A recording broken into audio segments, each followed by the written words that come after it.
So I want to take you to Indonesia this morning because I was visiting Indonesia a number of years ago and we've actually got a picture of it up on the screen for you to see. This was in a grotto or in the jungle of Indonesia. I was doing some work at a Bible college in a place near Kediri, if any of you know where that is. And on our day off from taking us lecturing in the Bible college to a group of Indonesian pastors, they took us out to this church, which is right out in the middle of the jungle, and it was very humid, and we didn't quite know what to expect. And I'd never encountered the Stations of the Cross before. It wasn't something that was part of my upbringing in church. But I was quite struck by the physical, the 3D elements, the story of Jesus. And the different stations have different scenes from the narrative and from the story. And this is one in particular, as we have various figures kneeling, standing, perhaps weeping, as they look up at Jesus on the cross. And I wonder what they were thinking. I wonder what was going through their minds and their hearts as they looked up at Jesus. Perhaps, if we're honest, not historically accurately represented. In fact, Jesus on the cross would have been actually quite at eye level. And I wonder if you can imagine what it would be like to actually look into his face, not up here, but right here. And I wonder if you can imagine the smell and the agony, torture. But then, of course, you're thinking about yourself as well in that moment. And you're thinking about all the promises that you thought that he had made and all the hopes that you had for his life. There's an old spiritual song which goes, "When I'm looking up at the cross, I tremble. I tremble." I wonder how we would have felt. Would we have felt devastated? Would we have felt disappointed? Perhaps even angry? Perhaps betrayed? We have some indication in the scriptural stories in the narrative around what people did feel and about what people did do. We know Peter's experience. If you know the story, you'll know that he was warming his hands by the fire as the charges have been read out against Jesus, and he hears the rooster crow for the third time, and he remembers the words of Jesus, that you will deny me. And he fled. His mother, at the foot of the cross, weeping and crying in despair, maybe thinking back to the words of the angel just before she was about to give birth. What's happened? What's gone wrong? John, his best friend, at the foot of the cross, wondering, is this how the story ends? Is this what there is? In fact, you look through the story and perhaps you have the soldiers, and the soldiers were there and they were doing their awful job in nailing him to the cross and putting him up there, just doing what they were told, doing what they were paid to do. Maybe there's one person who in the story surprises us. There is a surprising story. Amongst the despair, the lack of hope, the misunderstanding, from a most unlikely source,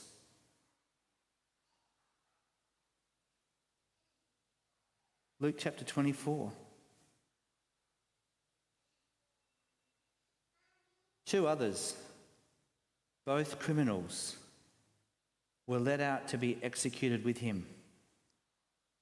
When they came to a place called the Skull, they nailed him to the cross, and the criminals were also crucified, one on his right and one on his left. Jesus said, "Father, forgive them, for they don't know what they're doing." And the soldiers gambled for his clothes by throwing dice. We know what the soldiers were doing. We know how they were feeling about Jesus. His one last remaining earthly possession.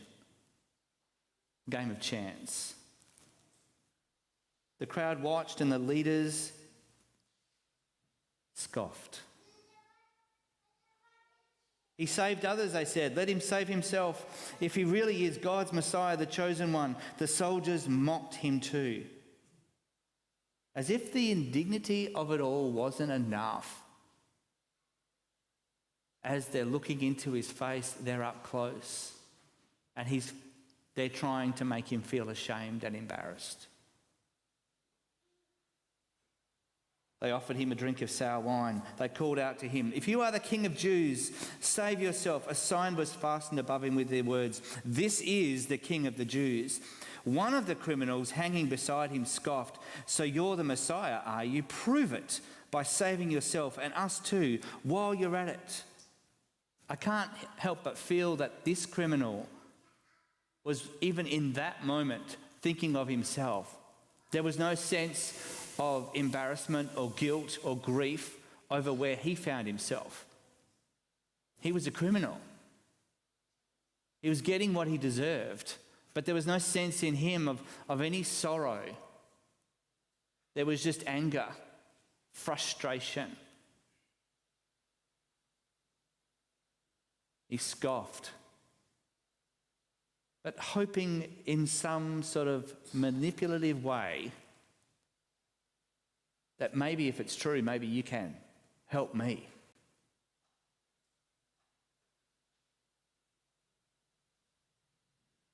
But the other criminal, he protested. "Don't you fear God even when you have been sentenced to die? We deserve to die for our crimes. But this man,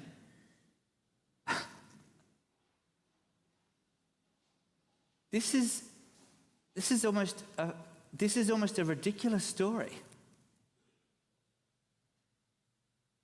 He's on the cross.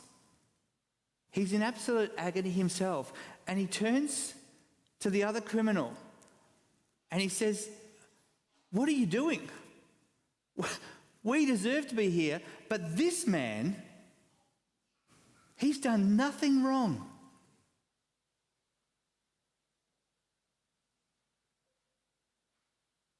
And then he says the words which, they're incredible words. "Jesus, remember me when you come into your kingdom."